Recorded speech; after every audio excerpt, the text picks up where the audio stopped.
Got a 1998 ski Nautique with a Ford PCM GT40 engine. Just putting a thermostat in it and an impeller in the water pump, and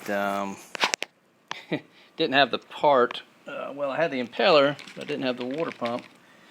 A couple little things I didn't realize on the impeller. This one actually didn't look bad. I've taken it out before where these have all been chewed off, and it was actually overheating just at slow speeds, like 15 or less. So I thought maybe these had been chewed off, and at speed it was pumping enough water.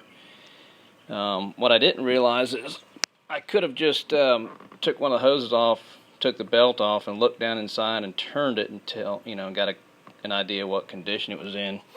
But I'd already pulled it off at that point. The impeller's only like 20 bucks, so I went ahead and replaced it. Couldn't finish the job last weekend, and thermostat. I now think the culprit's the thermostat, because the way this works, the water comes into this inlet right here.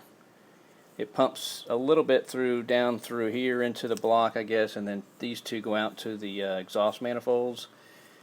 So, and then the thermostat opens when the bulk of the water is needed in the engine block. So I think at speeds it was getting enough flow through these three that it was actually cooling down decent. It wasn't under load when I picked up speed, but I went ahead and came in. The old thermostat looks pretty rough. I put it in boiling water to see if it would open up anymore, but it didn't seem to be changing any. So I think that's the culprit. The place that I bought the parts was Skidim, S-K-I-D-I-M.